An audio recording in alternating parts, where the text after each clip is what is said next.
रात 8 बजते ही पूरे देश में पसरा सन्नाटा। 16-16 घंटों की भीषण लोड शेडिंग, कारखानों की ठप पड़ी मशीनें और बुझती स्ट्रीट लाइटें। यह हमारे पड़ोसी मुल्क बांग्लादेश की आज की खौफनाक हकीकत है। भयंकर बिजली संकट और खाली होते ईंधन के खजाने के बीच अब ढाका की नजरें दिल्ली पर टिकी हैं, जहां बांग्लादेश ने भारत से सीधे गुहार लगाई है, साहब फ्रेंडशिप पाइपलाइन से थोड़ा और डीजल दे दो, वरना हमारा मुल्क पूरी तरह ठप हो जाएगा। आखिर क्यों बांग्लादेश रो रहा है, आइए आपको बताते हैं।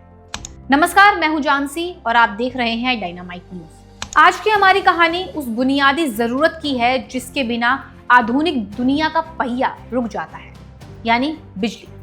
जो बांग्लादेश कुछ समय पहले तक अपने कपड़ा उद्योग के दम पर दुनिया में अपनी तरक्की का डंका बजा रहा था, आज वही देश पाई पाई बिजली के लिए तरस रहा है। तो आखिर बांग्लादेश इतने बड़े संकट में फंसा कैसे?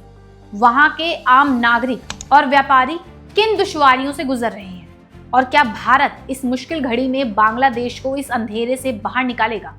आइए इसे गहराई से समझते हैं। मामले की गंभीरता को समझने के लिए बांग्लादेश के औद्योगिक इलाकों का रुख करते हैं। पबना में अब्दुल सलाम की लैथ मशीन वर्कशॉप हो या धमराई में रेज़बिन हाफिज की जूते बनाने की फैक्ट्री, बिजली जाते ही काम ठप हो जाता है और मजदूर घंटों खाली बैठने को मजबूर है।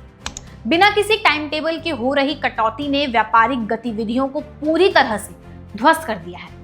हालात इतने बिगड़ चुके हैं कि सरकार को आनन फानन में कई बड़े आदेश तक जारी करने पड़े।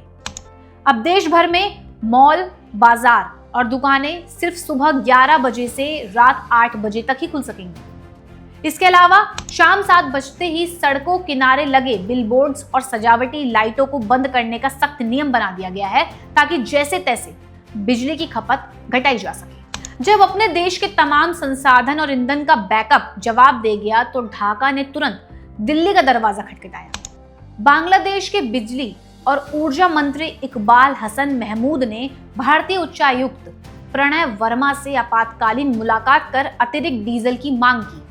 उन्होंने साफ कहा कि बिजली बनाने के लिए उनके पास गैस और डीजल खत्म हो रहा है, इसलिए भारत बांग्लादेश को फ्रेंडशिप पाइपलाइन के जरिए डीजल की सप्लाई तुरंत बढ़ाए। अब पूरी गेंद भारत सरकार के पाले में है। भारतीय विदेश मंत्रालय के प्रवक्ता रणधीर जायसवाल ने इस पर कूटनीतिक रुख अपनाते हुए स्पष्ट किया कि भारत पड़ोसी देशों को पेट्रोलियम उत्पादों का बड़ा निर्यातक रहा है। बांग्लादेश से डीजल आपूर्ति का अनुरोध मिला है और भारत सरकार सभी पहलुओं को ध्यान में रखते हुए इस पर विचार कर रही है। तो दोस्तों, ये है बांग्लादेश के ऊर्जा संकट की पूरी इनसाइड स्टोरी। एक तरफ अंधेरे के मुहाने पर खड़ा पड़ोसी देश है, तो दूसरी तरफ भारत, जिसे अपनी कूटनीतिक और रणनीतिक प्राथमिकताओं को तौलकर फैसला लेना होगा। अब इस पर आपकी क्या राय है, हमें कमेंट करके जरूर बताएं और ऐसी खबरों के लिए देखते रहें डायनामाइट न्यूज।